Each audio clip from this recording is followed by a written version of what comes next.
What's Daddy doing?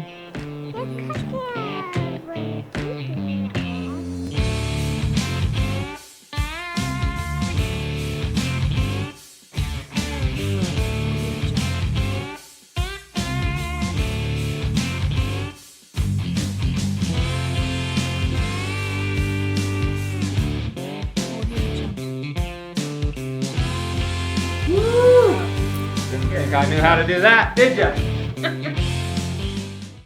Yo, what's up guys? Welcome to episode 2 of the Padrotti Pantry. Today we're gonna make breakfast sandwiches on croissant bread.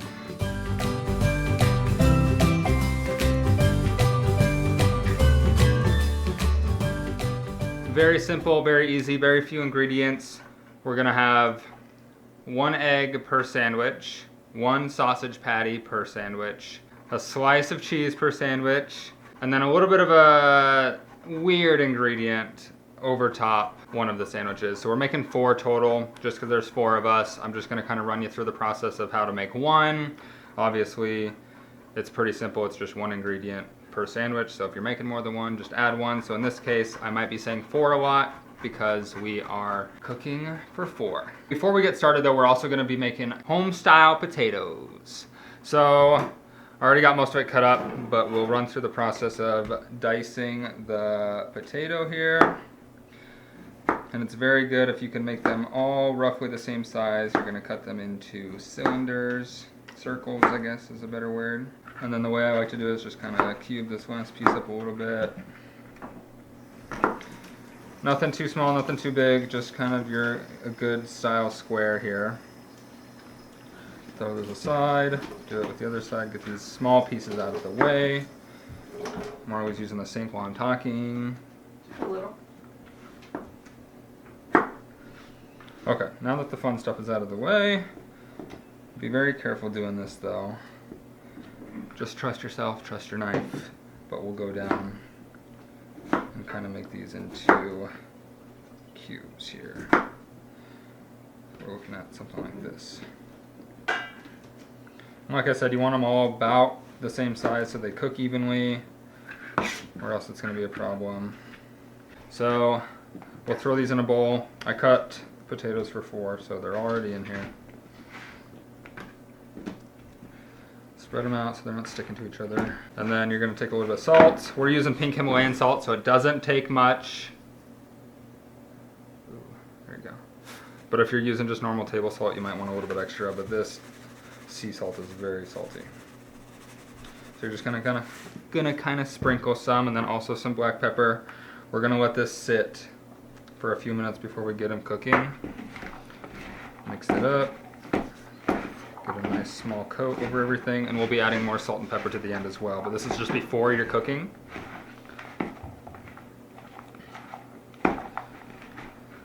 All right, time to cut the peppers, which we're gonna add to the Homestyle potatoes, and then also onion, also for Homestyle potatoes.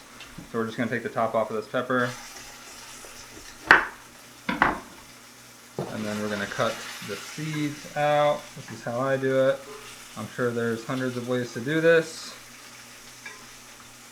but I found this to be the easiest way. There's still a little bit of seeds in there, so we're gonna just take those out by hand. And give it a little bit of loving. So we did 4 potatoes. For the amount of potatoes we did, we're just gonna be using 1.5 bell peppers. I already have 1 bell pepper cut, so we're just gonna be cutting half of this one. You wanna cut it from the top down because the skin is a little waxy, and if you try and cut from the skin side, it might push down and your knife could wibble wobble, or it just may not be as clean of a cut. A lot easier from the top once you cut the top off. So we'll just cut this in half, put this half in the refrigerator. We'll use that a different day. Can you tell Scarlett? Scarlett already had a piece of bell pepper. She didn't like it. So then we'll cut this into strips. So try and keep these all the same thickness as well. And make sure you have a sharp knife. Okay, so then after we cut them into strips, we're gonna stack them and cut these into thirds so they're little bite-sized pieces of pepper.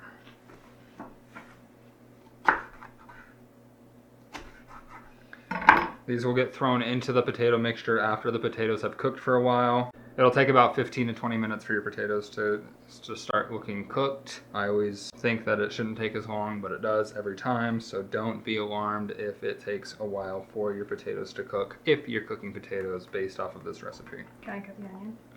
Do you want to cook the onion? Yeah. You don't trust your husband? I like it cut his own way. It's already halved, so I'm just going to cut slices. Some people only cut slices to a point, but since we're just going to dice the whole thing, I'm just going to slice it before I dice it. The whole thing.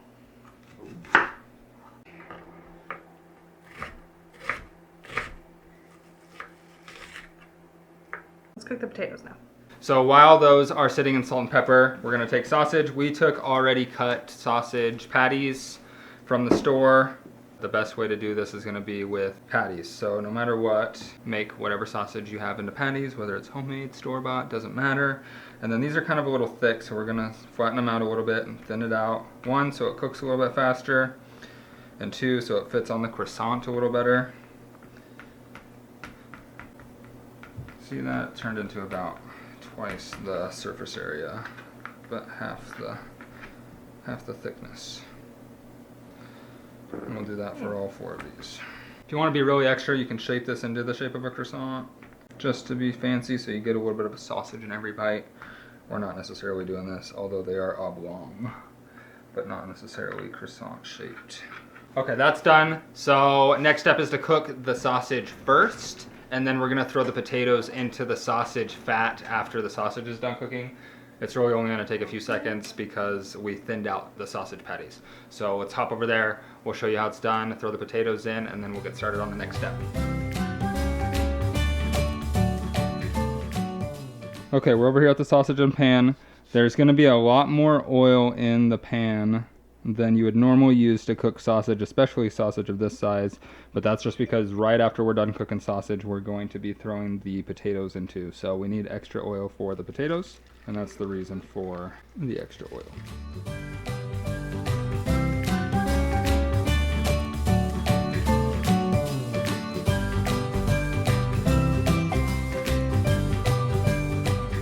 We actually needed to add a little bit more oil, so we're adding a little bit more oil, waiting for that to heat up. In the meantime, I want to let you know that once you put the potatoes in the oil, you're going to leave them. You're going to make a layer of potatoes over your pan and leave it sit. Do not touch it. The more you toss it and turn it, the more it's going to become mashed potatoes. Yeah. You don't want mashed potatoes. You want crispy home-style potatoes with bell peppers and onions mixed in. My favorite way to eat them. So do not touch the potatoes until we advise you that it's safe to touch them, which we'll get to that when it is actually safe to touch them. So we're about to throw them in now. There you go, it's gonna sizzle. And here we go.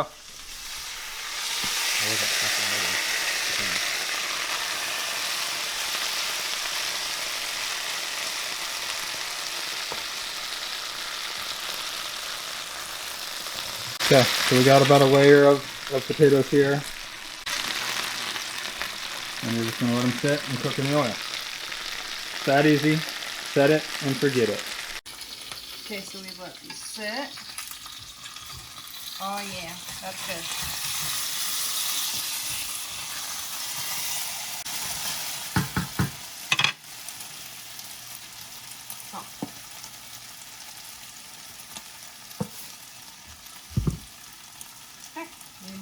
Next order of business, while the potatoes cook, we're going to take our croissants. Marley and I are going to broil them lowly for just a few minutes, just to get a nice browning on the inside. So we're going to cut the croissant in half. You want to be very gentle because croissants are fluffy. There you go. You don't want to cut yourself. You don't want to squish the croissant. And just let the knife do the work. And it's being a little stubborn. Okay. Oh, you did good. So we're going to throw these on a pan, which is right here. No extra butter needed, as these are pretty much made of butter. We're going to throw them under the broiler for just a few minutes, just to brown the insides and make it toasted. Okay, so we set the oven to low broil. We're going to go ahead and throw these croissants in on the bottom rack. And then in a couple minutes that those are broiling, I'm gonna set for 2 minutes. That way you don't forget. Another thing we're going to try this episode is we're going to make some mushroom gravy for one of the croissant sandwiches. Marley's going to show you how to make mushroom gravy. So let's go over to her. So we have about 4 cloves of garlic.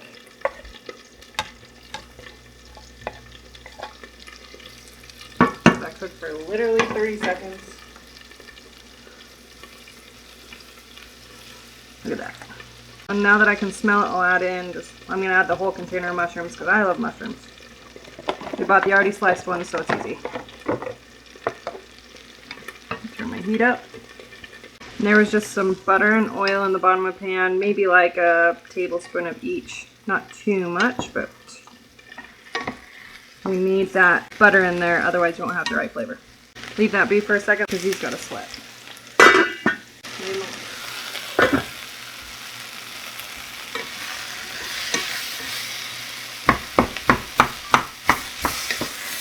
Gonna add some salt to these mushrooms so that they release some of their water faster. That was probably about a teaspoon.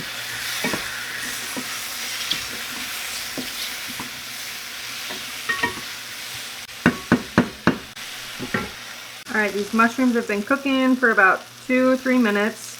You just want to wait until the fattest piece is in there, like this one. Don't look so spongy. So that's what the salt helps with. And do you see how it's making like almost a nice brown sticky on the bottom? That means it is time to make it into gravy. So I have a 1/4 cup of flour right here, and you have to work fast in this part. I'm just gonna lightly flour about half of it at a time just to see if I need all of it. Probably don't. So it's a half of a 1/4 cup. An couple tablespoons.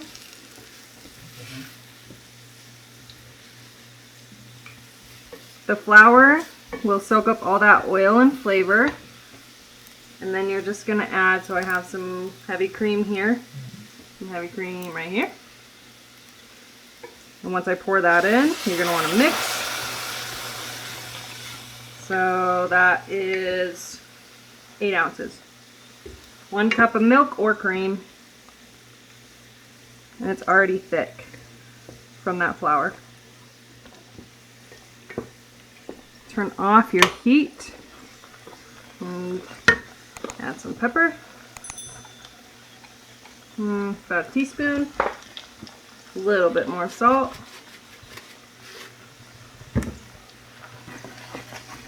and see how thick that is. We want ours thick like this, but if it gets too thick, you just add a little more milk. And there you have mushroom gravy. Okay, so the potatoes are ready to have the pepper and onion blend added in. We let this sit for probably about 6 or 7 minutes before flipping them over with a spatula, and then probably about another 4 or 5 minutes before flipping them over again. So they've been flipped a couple different times. You can see the crispy coming. Look at this one. They're starting to get crisp on the skin and the outside edges. So go ahead and add the peppers. And more salt. I did taste these before we started filming up close. They need more salt. So every time I flip them, I just taste. You want to salt and pepper to taste as you mix these in.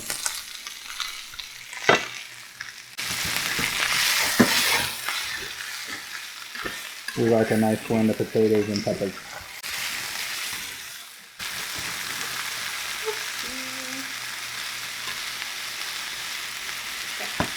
Now we're going to cover. Do the eggs and finish.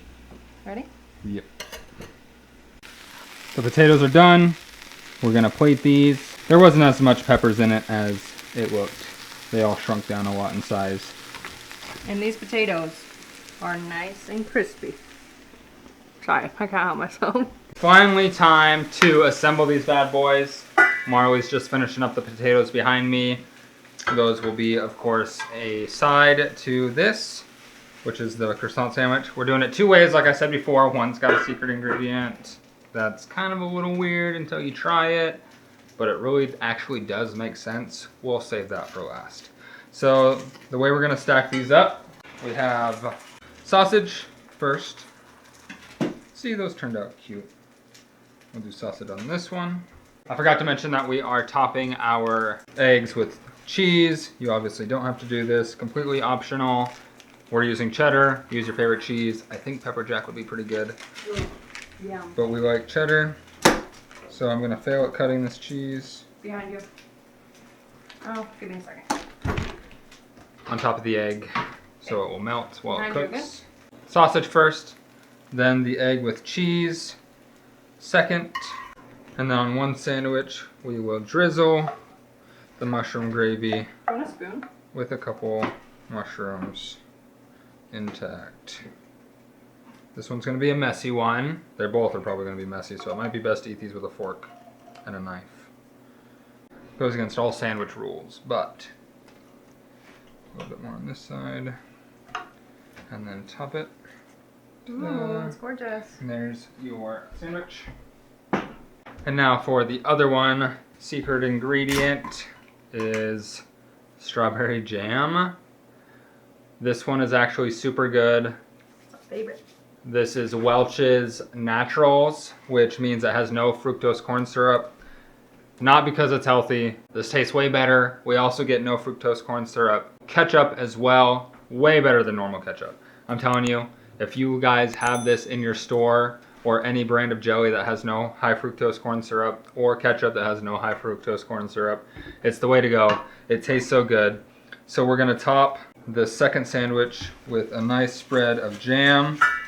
I know it sounds weird, but it's a savory and sweet combination. And who doesn't love savory and sweet combinations? So don't knock it until you try it. The jam and the sausage on this really just go well together. I like this jam, so I'm gonna add a little bit extra. Go to your heart's content though. Beautiful. Top it with the bottom piece, because that's how we do in this house. And enjoy. And that's how you make a buttery breakfast sandwich with a croissant and home-style hash browns with a pepper and onion blend from scratch. Super delicious. Can't wait to dive into these. Super easy to make. 15 minutes of prep, maybe 25, 30 minutes of actually cooking. The hardest thing is the potatoes. They just take the longest to cook by design. Otherwise, everything else is super simple. Even the gravy just took a couple minutes. Super delicious. Let's eat.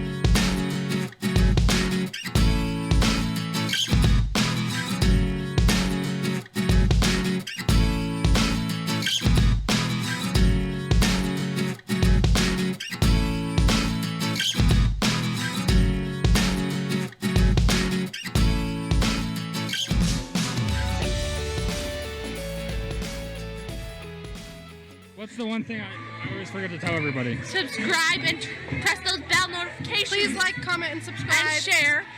And turn on post notifications to get notified next time we upload a video. Or else you can't see as much of this cute baby who's so tired. So tired. Look, she's still trying to check it out. If you don't subscribe, I will cut you.